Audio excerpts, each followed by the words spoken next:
So what we have is a 69 F100.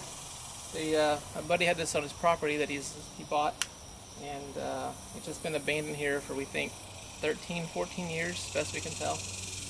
Looks like a pretty straight old truck. It just kind of parked off here in the woods, and thought we'd see if we could get it going again, see if we could actually drive it out of here. Story is it was running when it was parked.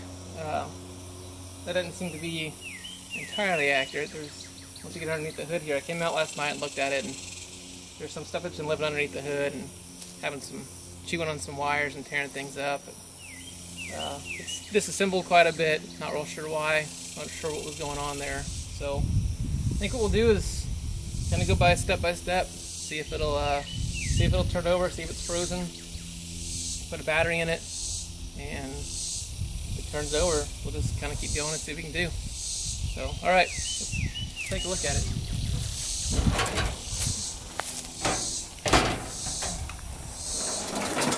So you can see there's a pretty good mess here. Something's been living under the hood. It actually smells like a skunk under here. If you guys could smell this, it smells terrible. There's like a skull here, a bunch of like rat's nest stuff, like bones back there. Like obviously this thing had died here. It chewed all the plug wires up. I just gnawed them off, so I'll have to figure out what to do about that. Looks like it chewed some other wires. Looks like it chewed ground the covers off the starter cables here. And the ground wires just all kinds of eaten up. Anyway, I think what we'll start here is maybe just see if that motor will turn over, and if it does, great.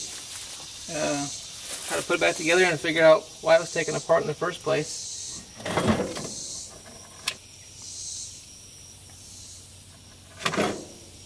There's a fuel pump laying here, radiator cap. There's a radiator and fan shroud. That stuff's laying up in the bed of the truck. So yeah, we'll just kind of see how it goes here. We'll get some tools out and get working.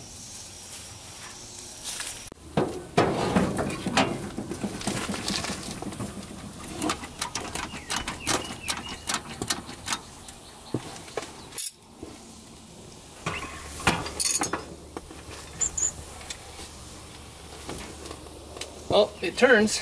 That's a good sign. I don't hear any sort of horrible noises or anything. So I think what we'll do is put a battery in it. We tape up these terrible exposed electrical connections and go from there and see what it does.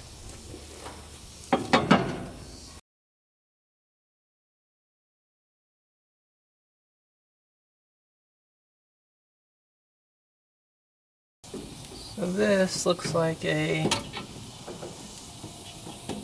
positive terminal. It's like just some aftermarket auto parts store cables here, which are obviously way too long.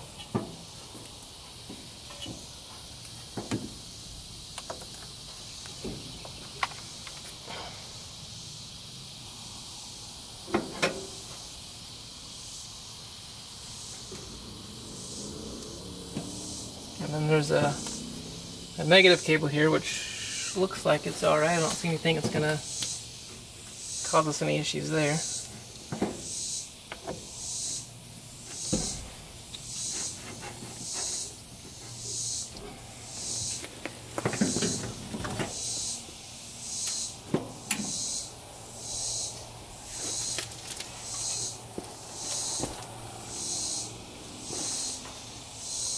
Alright, well, I'll put some power on that starter solenoid and see what it does.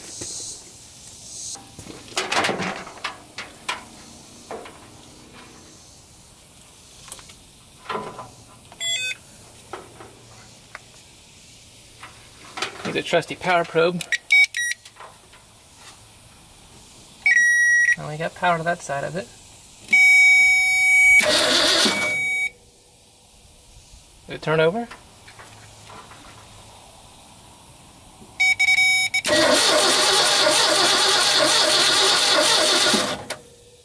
Oh man, Even sounds like it's got a little bit of compression. Alright.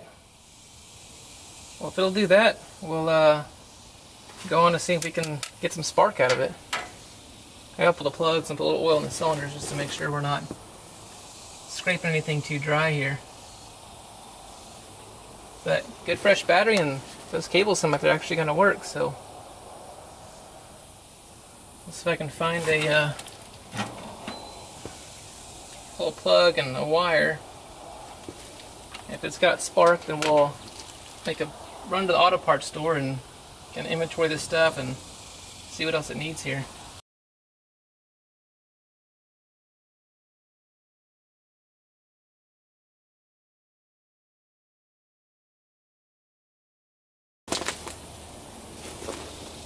Little auto light spark plugs. I think looks like it was running pretty rich there.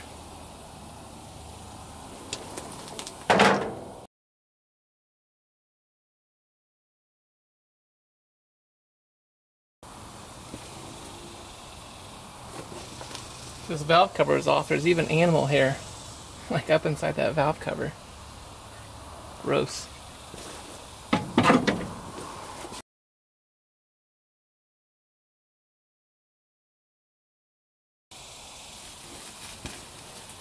So what I'm going to do here is test this coil, and to do that I'm just going to take the high tension lead that normally goes straight from the coil to the top of the distributor cap and hope this is good, although it's got spider webs down inside of it. And so plug this straight into the coil. So now what this should do is, I guess it goes this way. So instead of this thing sending the spark into the top of the distributor cap and distributing the spark to each one of these posts as the rotor inside goes around and fires each cylinder, it should just fire this plug directly. So every time we interrupt the ground now, we should try to see this. We should see this plug spark, assuming the coil is good. So what I'm going to do is, the coil has two wires on it. One is the wire from the points inside the distributor. And the other one comes from the ignition inside the truck and applies power to it. I'm not sure if this is a 12 volt truck. I think these older vehicles had a ballast in there, but they'll say apply 5.5 or 6 volts or something. But we're just going to take these off. Just take the distributor wire off. Alright, so the one wire, it's a ground wire. It comes from your points inside the distributor. So we're going to disconnect that. The other one is the power wire that comes from the ignition switch inside the vehicle. So when you turn the ignition switch in the vehicle on, it applies power to your coil. We're going to just bypass that stuff for right now, and we'll get a hot wire, try to apply 12 volts here.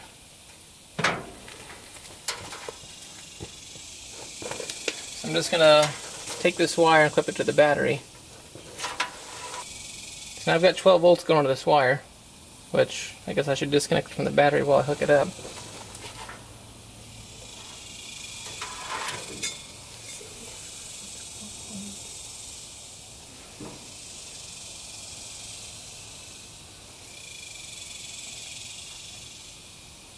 So all I'm going to do is wrap that around there for now, and then take my other end and put it directly to the battery for 12 volts to the coil.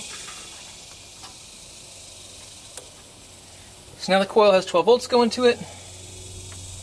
We're going to put the high tension lead back in it that it normally has, and hope that it makes a connection. It feels really weak. Spread those open a little bit there so we can't get a little better contact. That feels better. So then I have to ground this plug to something, so I'm hoping we can just kind of ground it to the top of the water pump or somewhere here on a bolt that we can see something. Okay, so with the 12 volts hooked up to the coil and one of the spark plug leads plugged into the coil going directly to a spark plug, and if you ground the spark plug, then you can take another ground wire, just ground a wire grounded wire anywhere on the block somewhere. I guess you could run it directly to the battery too. And what we're going to do is use this wire to basically duplicate what the points in the side of the distributor are doing to the coil, which is breaking and interrupting the ground. And so what we should see here when we just kind of flip the ground wire past the distributor post on the coil is that the spark plug should actually fire here. So I'm not sure if you guys can see this on the camera, but you see the spark plug, after I just kind of touch it, we get a little spark there out of the plug. Oops. So that coil is working. Looks like we don't have a whole lot of spark there. There's some. But it at least shows us that the coil is okay, and we can move on now to seeing if the distributor will actually throw a, I guess, pass a spark through here and put some fire out to each one of the wires. But in order to do that, we'll have to go to the store and get a set of wires. Probably be a good idea to get a set of plugs and go from there. We'll then spray. If it actually starts firing, we'll go ahead and shoot some ether in the carb and see if we can get this thing to pop over and see what it does here. So kind of just go step by step. Alright, we're back. Got a set of plug wires here. It's kind of a semi-universal set of Taylors. Surprisingly, this was like the least expensive thing they had, but hopefully we can make those work. They're not this truck specific or anything.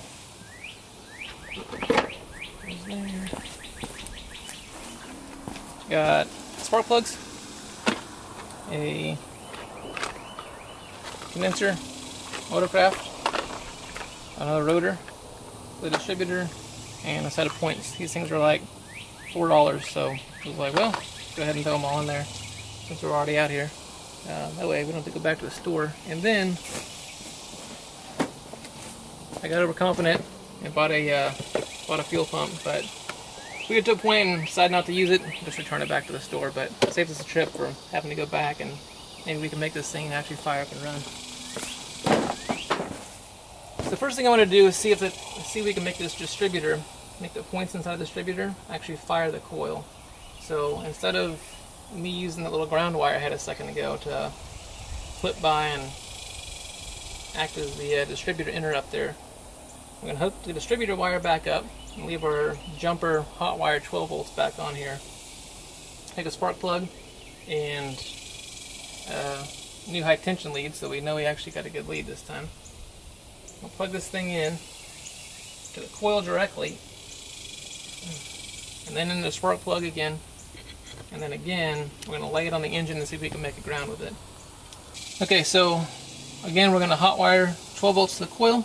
We have our high tension lead coming out of the coil directly to a grounded spark plug on the engine block here.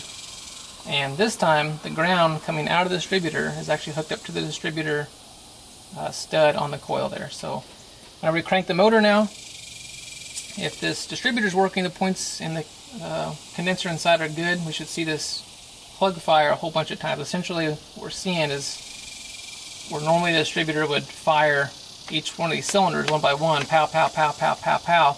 We're going to see each one of those sparks come through the spark plug, so you should see it just go pow, pow, pow, pow, pow, pow, pow really quickly. So we'll go ahead and give it 12 volts, we'll crank the engine over,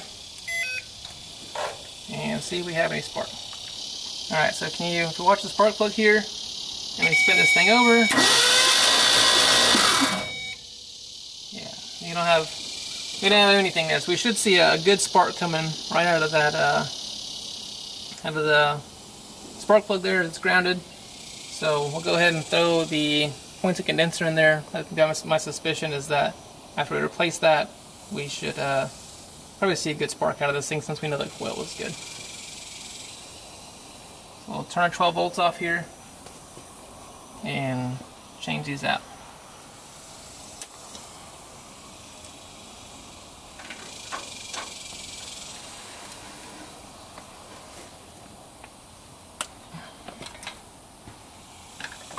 So we should see here is this distributor spin around as the motor cranks over here.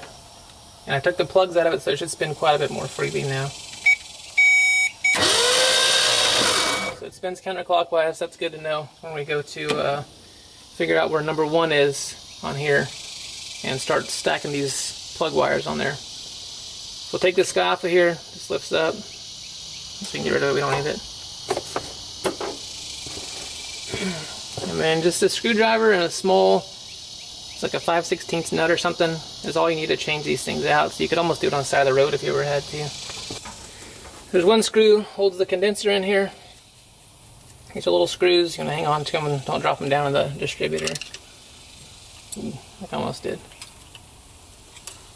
Take that nut out of there, set them on our screw, set it to the side. And there's 2 screws that hold these this set of points in here. And so what we'll try to do is just lift this all out of here at once. It makes it a lot easier.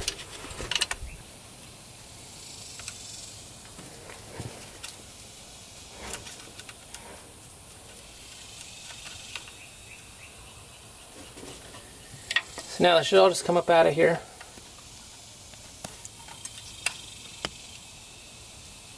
Again, you got to save these screws because they don't come with new ones. And there's a nut on the side of the points here that just clamps these wires in place. So normally I have to just loosen it and then hook them out. And that is a 5/16. Nut there. And this nut you can usually lose. It does come with another one.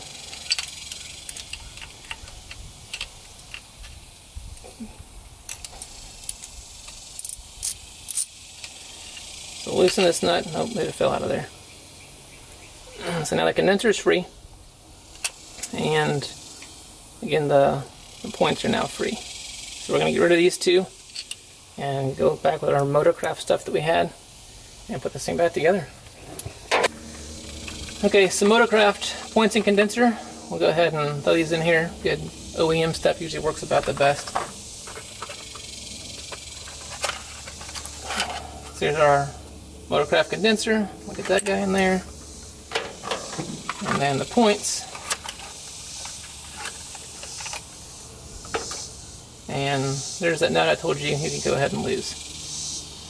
So to the condenser, and these things just slide in from the side again. So slip that guy in there.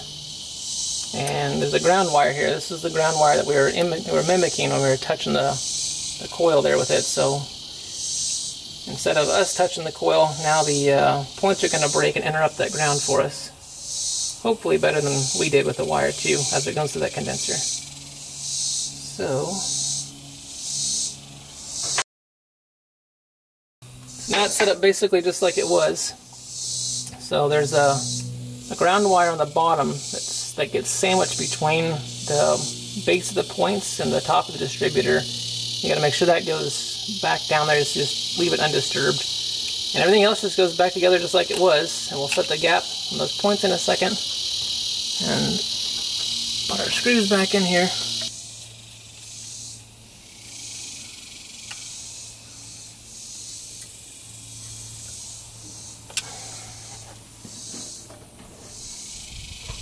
So I'm going to do is loosely put these screws back in the points here for a minute, because we'll have to adjust that gap.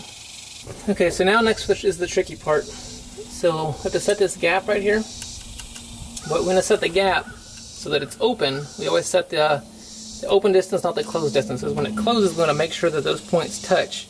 Because what interrupts that ground is those points actually breaking open and closing again. And so your magic number is typically, I think, 17 to 20 thousandths on here. So what we can do is, a lot of guys say use a business card or something. Cool trick. You're going to replace the points of condenser anyway. Take the piece of cardboard off the box there, and you can probably use that for something close to 20 thousandths. So what I'm going to do is, you see it's like kind of an octagon shape here, and there's a little follower, a plastic follower that rides on there. So I'll turn the engine over until that one of the high spots is just underneath that follower. That should make the points open leave them open at their maximum distance. And then as we push the points in, they're slotted in this screw hole here, and so we can actually, I can get it, open them and close them. Loosen up a little bit there. And so it'll actually as we push them in and set them, it changes the gap in them like that. Obviously that's way too big of a gap there. What I'm doing now is turning the crankshaft over until one of these high spots comes around and is dead centered underneath one of these, underneath the follower there.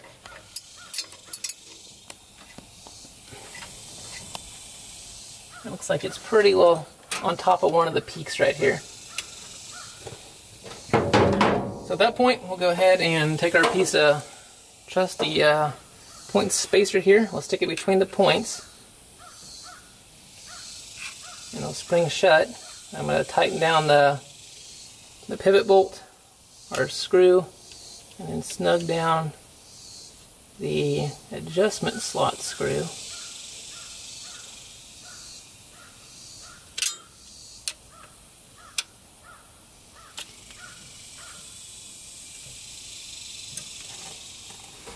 And those now have a small gap in them there. So as this thing spins around, we should see it open and close that gap. So we can go ahead and I'll spin the motor over just to kind of give it a quick look here. You can see on the camera or not, but those points open and close very, very quickly. And that's what we're trying to get to have happen there.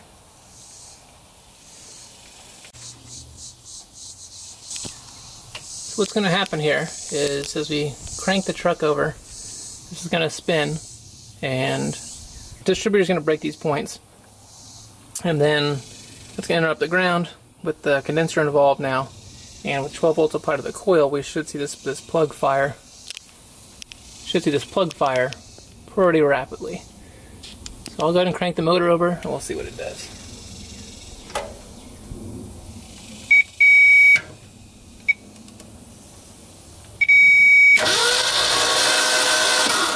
Oh, now we got some spark going. Alright, well that's an excellent sign. So my guess is we can go ahead and put the cap back on the rotor. We'll go ahead and put the cap back on the rotor here, and we'll try to get some plug wires sewn in this thing. Shoot some ether in her and see what it says.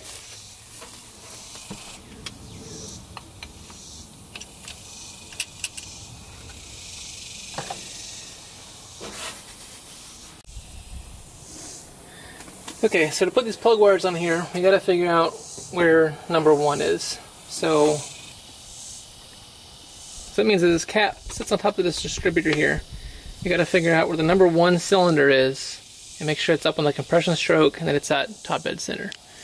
So to do that, we got to figure out where top dead center is here on the crank. Obviously, the crank rolls around twice for every single revolution that the distributor makes here. So the nice part about this, valve cover is already off. We can watch these two rockers here as we bump the engine over to see when both the valves are closed, both rocker arms are up, then we'll know that it's coming up on the compression stroke. So then if we see the TDC mark come around here on the harmonic balances, see TDC come around here, there's a mark on the harmonic balancer, we'll see that. We can line up the top dead center cylinder 1 with this timing indicator, and that'll show us whichever stud that this rotor's pointing to for the distributor. We'll know that's our number 1 plug. So I think what we'll do is just bump the engine over, and when we see that mark come around, we'll kind of take note of where we're at here. Alright.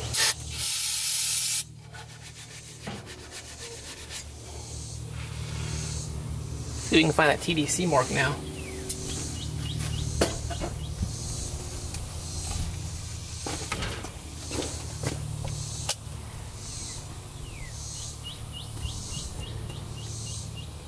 Looks like there's a mark right here.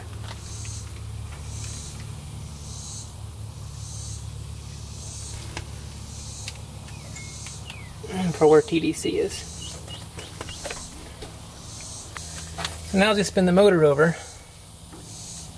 We'll have to keep an eye on these two rocker arms here.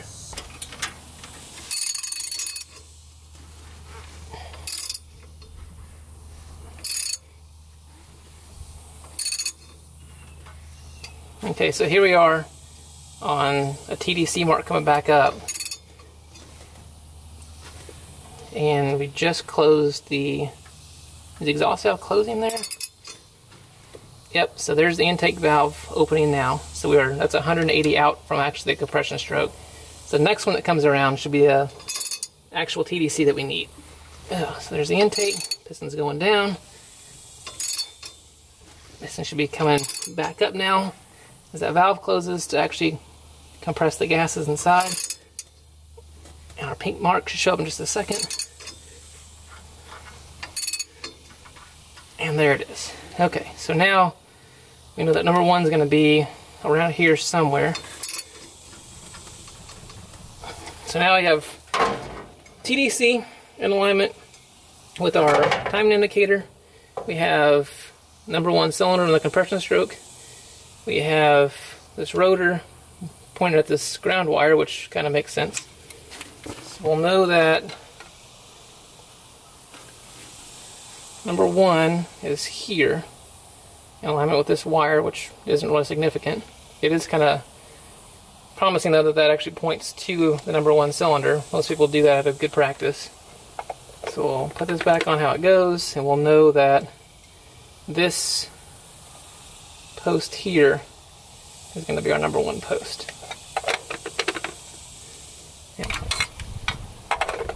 And we know that this distributor spins around counterclockwise, so our firing order will go 1, whatever the next one is, 3, 5, and so on and so forth there.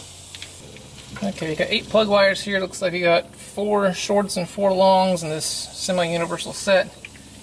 So we'll sort these out and say, here's our long wires, here's our short wires, and go from there. So number 1, we'll go to 1. And I think these old Ford motors actually have a cylinder numbering of 1, 2, 3, 4, 5, 6, 7, 8. Not your traditional 1, 2, 3, 4. Which normally have an odd bank, even bank. I believe the way Ford did this is 1, 2, 3, 4 on one side, 5, 6, 7, 8 on the other side, and then just lets you know where. Obviously, that's critical in making sure this thing is firing in the correct order. If you try to set them up as a 1, 2, 3, 4 firing order, this thing will never start. So there's a firing order. It looks like here on the manifold, looks like it's a 1, 5, 4. 2, 6, 3, 7, 8. Okay, plugs are in. We'll start stacking some wires in here based on that firing order. So here's 1. There's 1. The next one goes to 5. Should be up in the front here. Another short one there. Next one is 4, so we'll go to the back.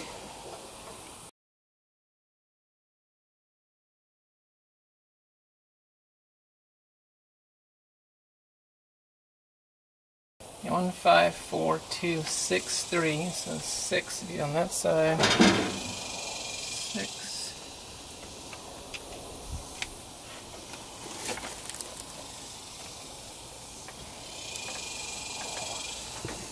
And 3, 7, 8. So we only got long wires left. Let's do this route here.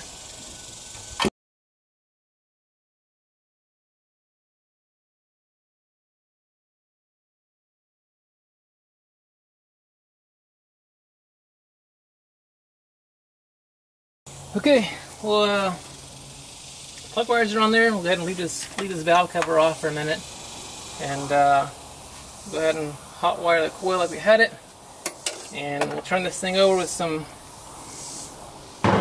ether in it and see if it pops off.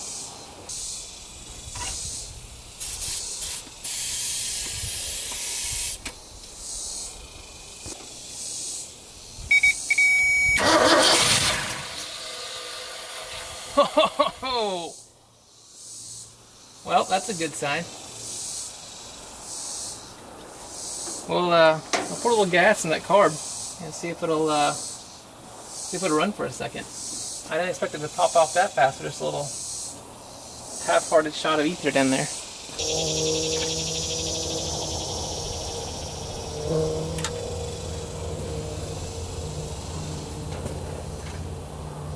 All right, crank it over and see what it does here.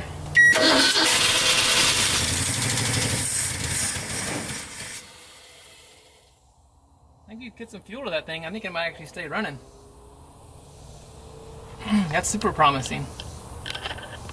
Sounds like it's got either a pretty good exhaust leak or one of the cylinders is kind of leaking in it, but I say go ahead and slap a fuel pump on there and put a cooling system on it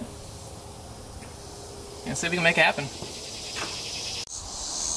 Alright, rigged up this awesome fuel system here. Took the new fuel pump, put on the line, filter, extra hose here, and then just fill up this old oil jug with some gas, stick this thing in here, and safety first, right? Maybe put some oil in there, act like it's a 2-cycle. Alright, so I'll stick this fuel pump on, and then we'll go dig all that stuff out of the bed back there and see if we can figure out how it all goes back together. The nice part was the guy that took it apart seems to have stuck most of the bolts back in their holes where they go, so hopefully we're not missing too many critical bolts to get this thing fired up and going. Try to get by this poison ivy and stuff here. So all this stuff in the bed, the radiators here, a couple hoses, oh my gosh, fan shroud, an old tire, looks like the water pump pulley's there. So I'll pull this junk out and see if we can't make sense of it.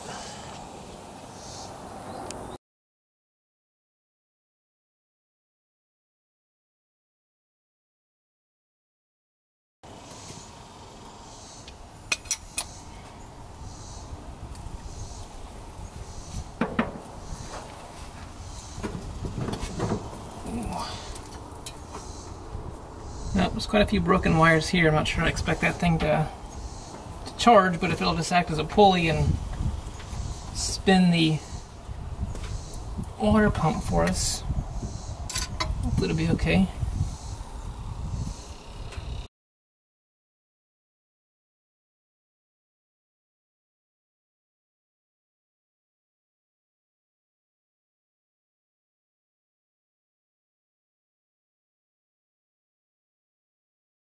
There's a wide belt and a skinny belt.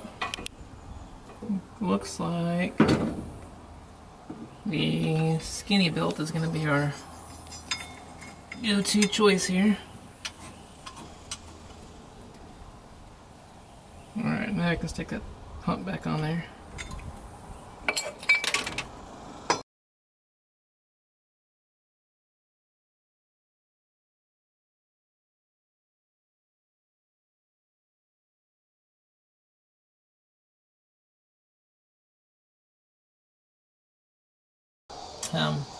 So again, stick the radiator in here around this trusty, funny wiring stuff here. Not real sure what they were doing. And the radiator in it and put some water in her and see what she does.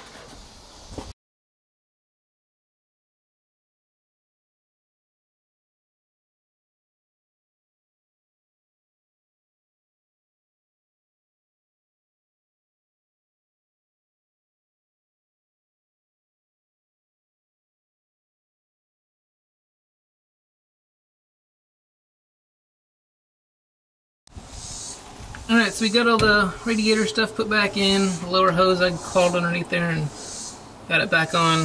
Like I said, upper radiator hose, lower hose, the belt to alternator's on. I'm going to leave this power steering pump off. It seems like it's pretty dry and I don't have any power steering fluid with me. So while I was under there, I drained the oil out, a little nasty old black stuff, put in 5 more quarts of 2050. Since this is a flat tappet, hydraulic flat tappet motor, I'm going to put some of this break-in additive in there, just make sure we don't have any more issues out of it, because that new oil doesn't have the zinc and stuff that they used to have in the oils. So people claim that just putting straight oil in them will cause a problem and cause your lifters to fail, your cam to fail. I figure for a few dollars it's worth the extra insurance. So I'll fill that back up. Make sure we don't have a problem with one of the lifters going bad. And I need to put some water in this thing first too, before we get it going too hot.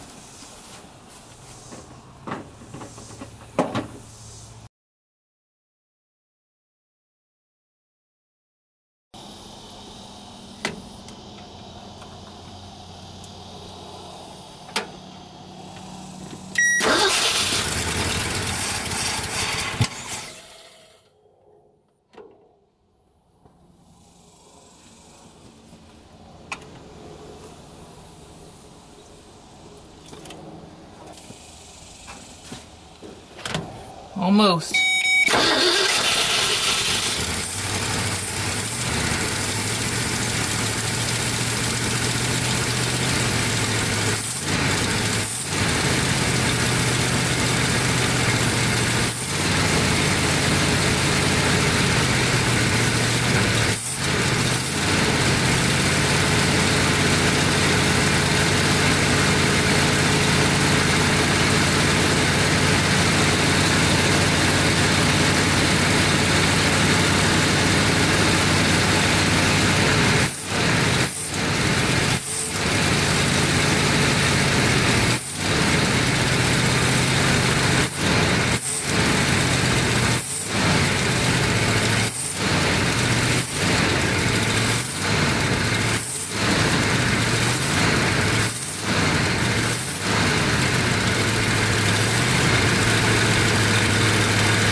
Well, the water's getting hot in it. It seems like it's moving water. I don't see anything that's catastrophic. I got a little bit of a fuel leak here, which is probably not great, but not enough to stop us from at least trying to drive it around the yard a little bit here. So, all right, well, we'll see if it's got gears and see about putting some brake fluid in it and see if we can make this thing move again.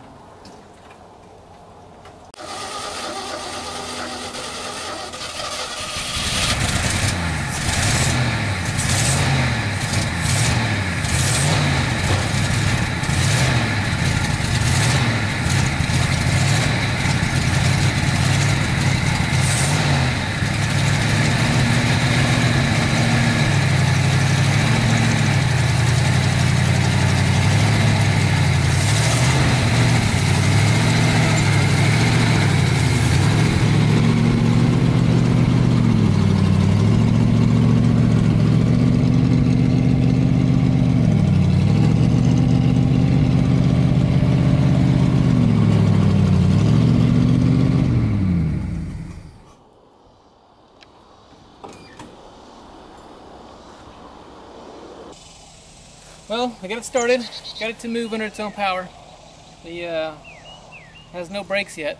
Our hope was to make a video of it going down the road and get this thing, get some life back in it, and it didn't work out. So then we're gonna run it up the hill, put it on the trailer, take it home, take it back to the shop so we can get those brakes working again, and actually take this thing back down the road and see what we can do with it.